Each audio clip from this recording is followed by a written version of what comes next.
All right, Sam, we heard all week about Don Brown and how every day he woke up thinking about this Penn State matchup.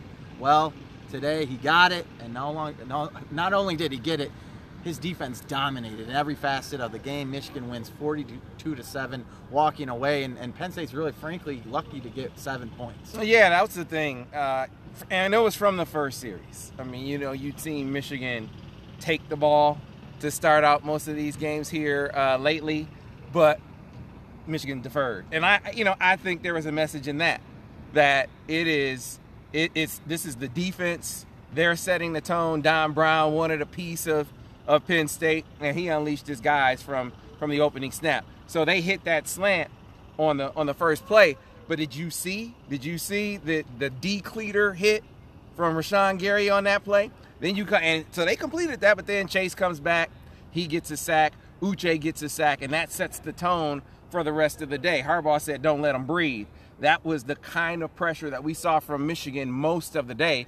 Trace McSorley could just never get comfortable in the pocket, and that was kind of the game plan.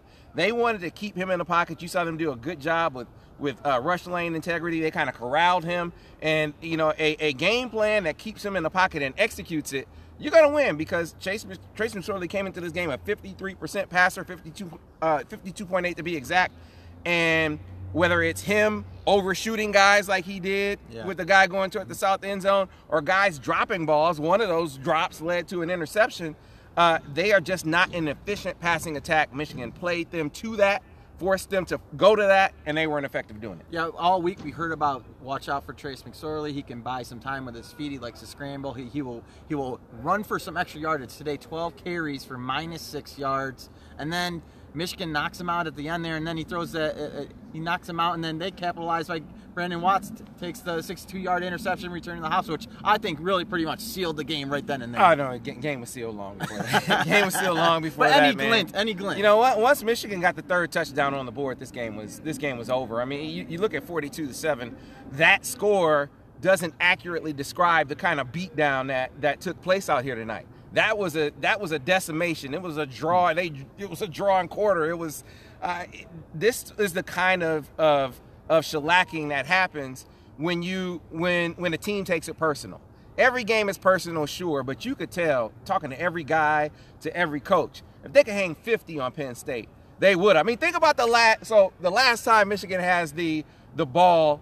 The last defensive stretch for Michigan before Penn State went in for the touchdown, Harbaugh calls a timeout on 4th down. Then he comes back and challenges the completion. That was, it was pretty straightforward, but he challenges it anyway. There was a message in that. I think there were messages throughout this game. A message in taking the ball, or in deferring off the rip, putting the defense on the field. A message in your first drive.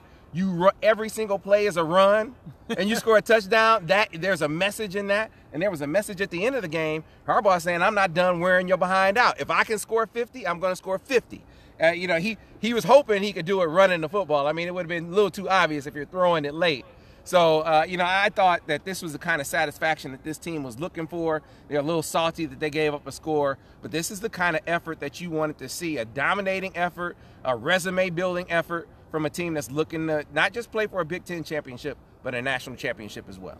We got to talk about the offense, and you mentioned a few things. You said, how they came out and they just rushed the ball in that first drive, and they really set the tone. 8 plays, 76 yards, capped off by a 1-yard keeper by Shea Patterson. Michigan really came out and just punched Penn State in the mouth, defensively and offensively. Yeah, again, this is an offensive line whose evolution has been amazing to watch. I mean, I've said it here in our post games before, but I'll admit that I was wrong. That I thought. I'll admit it. Mark that down. I was wrong. I admit that I thought in order to get this level of play, that they would have to make some personnel changes to do it. But Ed Warner is a bona fide beast. If there's a better offensive line coach in the country, show him to me, because the components that Michigan has, and they have some good guys up front, but it's not the talent level that they're going to have down the line. Absolutely. And they are playing at a level that most people didn't think they were capable of playing at. Simplification is a part of it. Trust is a part of it. I mean, you tell a guy, listen, we're only going to prepare for basically 3 or 4 looks. That requires a lot of trust from you, Josh, to say, wait a minute, coach, what, they're going to come out and run 10 things at us. Josh, we're going to practice these 4 looks. You get good at these 4 looks, and whatever else they throw at you, I'll fix it. That's the kind of trust that the guys have in him and have bought into, and you see it on the football field. They're playing free. They're playing fast. Jim Harbaugh was talking about Juwan Bushell-Beatty having the best game of his career. I mean, who projected him as a starter a couple of years ago? No one did. So, again, this offensive line has gotten to a point where they can run on you when you know they're going to run. Yeah. I mean, it's not every down, but enough to dominate this game. Now, does Michigan have work to do offensively? Absolutely. There was a stretch in this game where they were doing very poorly on first down.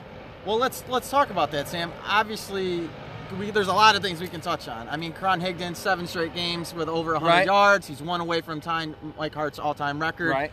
But we got 2 games left here.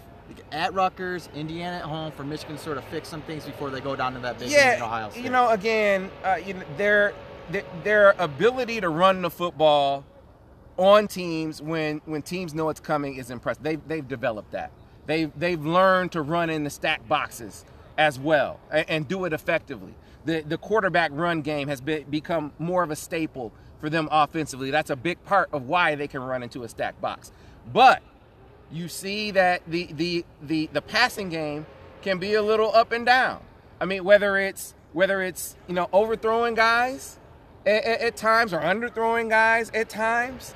I mean, one of the things Shea said, he said, "Man, I shouldn't have thrown that ball to Donovan where he got blasted." He walked him into that hit and was lucky that it didn't get picked off. So it was the touchdown, or would have been a touchdown, to Donovan going toward the north end zone that he underthrew, kind of hung it up hung it up a little bit.